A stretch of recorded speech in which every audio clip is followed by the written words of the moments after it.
Operation સિંદૂર પર વાયુસેના પ્રમુખનું મોટું નિવેદન કહ્યું, અમે પાકિસ્તાનના 5 ફાઇટર વિમાન સહિત એક AWACS વિમાન તોડી પાડવામાં આવ્યું હતું. તો બેંગલુરુમાં આયોજિત 16મા એર ચીફ માર્શલ LM કાત્રે વ્યાખ્યાનને કર્યું સંબોધન. આતંકવાદી જમ્મુ કાશ્મીરમાં ઓપરેશન અખલ દરમિયાન એક આતંકવાદી ઠાર, 2 જવાન પણ શહીદ. છેલ્લા 9 દિવસથી ચાલી રહી છે અથડામણ.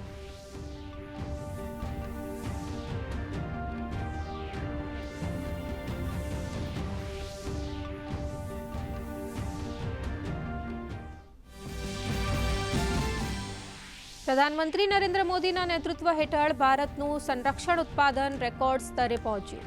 સંરક્ષણ મંત્રી રાજનાથસિંહે સોશિયલ મીડિયા એક્સ પર આપી માહિતી. નાણાકીય વર્ષ 2024-25માં વાર્ષિક ઉત્પાદન 1.50 લાખ કરોડ રૂપિયાના સર્વોચ્ચ સ્તર પર, પાછલા નાણાકીય વર્ષ કરતાં 18% મજબૂત વૃદ્ધિ. ઉત્તરાખંડના ધરાલી અને હર્ષિલમાં વાયુસેનાની રાહત બચાવ કામગીરી ચાલુ. આજે સવારે વધુ 88 લોકોને સહી સલામત બહાર કઢાયા. લાપતા લોકોની શોધખોળ માટે તમામ પ્રકારની ટેકનિકનો થઈ રહ્યો છે ઉપયોગ.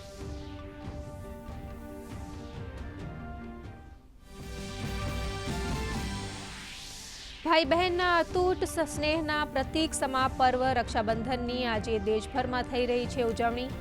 રાખડી બાંધીને બહેન ભાઈના દીર્ઘાયુષ્યની કરી રહી છે પ્રાર્થના. રાષ્ટ્રપતિ દ્રૌપદી મુર્મુ અને પ્રધાનમંત્રી નરેન્દ્ર મોદીએ દેશવાસીઓને પાઠવી શુભકામના.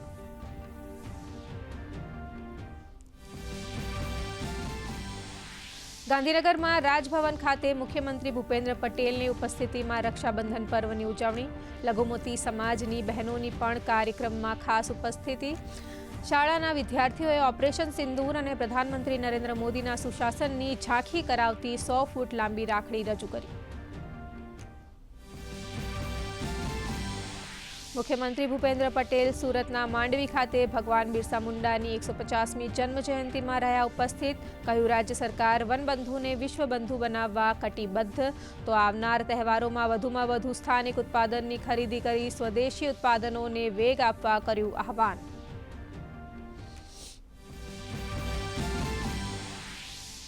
સાબરમતીથી થઈ રહ્યું છે સમગ્ર પશ્ચિમી ફ્રેઇટ કોરિડોરનું સંચાલન. ન્યૂ સાણંદ લિંકને લીધે સમય અને ખર્ચમાં થશે નોંધપાત્ર ઘટાડો. DFCCILએ અમદાવાદ યુનિટની તમામ કામગીરી કરી પૂર્ણ.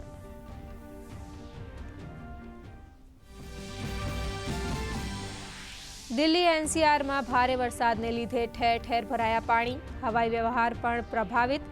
90 ફ્લાઇટ મોડી પડી, 4 રદ.